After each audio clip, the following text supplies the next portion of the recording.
எல்லாருக்கும் இன்றைக்கி ஒரு முக்கியமான ஒரு செய்தி. இந்த செய்தியை கொண்டு வரும்போது எனக்கு வந்து மனசு ரொம்ப பதறுதுங்க, ஒரு பதட்டமாகவே இருக்குங்க. நம்ம தமிழ்நாட்டில் ஒரு குடும்பமே இன்றைக்கி ஒரு கடனால் ஒரு குடும்பமே செதறிட்டுங்க. அவங்க சூசைட் பண்ணி இன்றைக்கி இறந்துட்டாங்க. இருந்தாலும் அவங்க அந்த சூசைட் பண்ணவங்க வந்து அவர் வீடியோ ரிலீஸ் பண்ணார். சூசைட் பண்ணுறதுக்கு முன்னாடி அவர் தன்னுடைய மனைவியும் தன்னுடைய பெண்ணையும் அதாவது கொலை பண்ணிவிட்டு தானும் சூசைட் பண்ணிக்கிறேன்னு சொல்லிட்டு அந்த செய்தியை ரிலீஸ் பண்ணியிருக்காரு. அந்த வீடியோ ரிலீஸ் பண்ணி மக்கள்கிட்ட காமிக்கும்போது ரொம்ப மனசு பதறிட்டுங்க.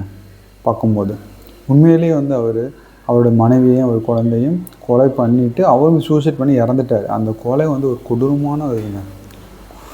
மனைவி கழுத்துறதும் குழந்தைய வந்து சுத்தியலால் அடித்தும் அவரும் போய் வண்டியில் போய் ஹைவேல காரில் போய் அவரும் இறந்துட்டார்.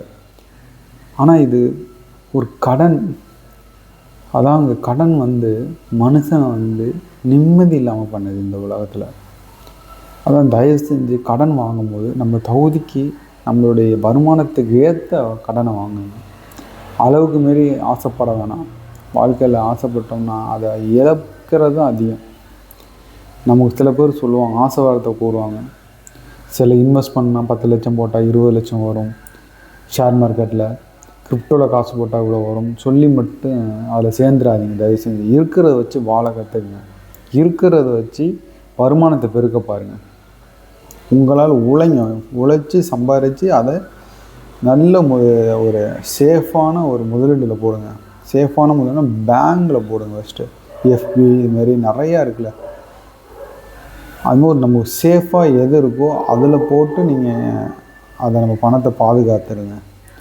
தேவையில்லாமல் ரொம்ப அதிகத்துக்கு ஆசைப்பட்டு உங்களை பணத்தையும் இழந்து உங்கள் குடும்பத்தையும் இழந்து உங்கள் நிம்மதி இழந்து இப்படி சூசைட் பண்ணி இதெல்லாம் கொடுமைங்க. இது யாருக்கும் நடக்கக்கூடாது. இனிமேல் ஒரு தமிழகத்தில் வந்து யாருக்கும்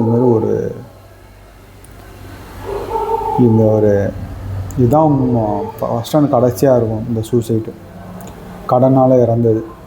இப்படி கடன் இருந்தால் தயவு செஞ்சு மனசை விட்டு உங்கள் குடும்பத்து கூட பேசுங்க. எப்படி இந்த கடனை அடைக்கலாம்,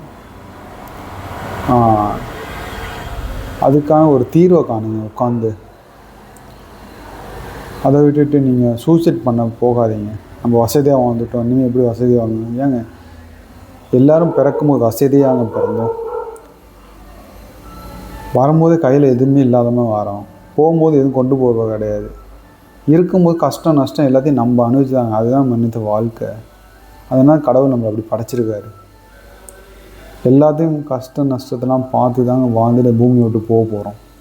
அந்த இடைப்பட்ட நாட்களில் நமக்கு எல்லாமே நடக்கும். நல்லது நடக்கும், கெட்டது நடக்கும். எல்லாத்தையும் சமாளித்து வாழ்கிறது தாங்க மனுஷனுடைய வாழ்க்கை. இதை புரிஞ்சுக்கிட்டு நீங்களும் உங்கள் குடும்பத்து கூட நிம்மதியாக சந்தோஷமாக இருங்க. தேவையில்லாமல் வந்து கடனை வாங்க வேணாம். தயவு செஞ்சு எதுலேயும் சேஃப் இல்லைன்னு சொன்னால் அதில் முதலீடு போட வேண்டாம். இதுதான் மக்களுக்கு நான் சொல்லிக்கிற ஒரு வேண்டுகோள். ப்ளீஸ் தயவு செஞ்சு யாரும் கடன் வாங்காதீங்க. கடன் வாங்குங்க, தேவைக்கேற்ப வாங்க. நம்மளால் அடைக்க முடிகிற அளவுக்கு வாங்குங்க.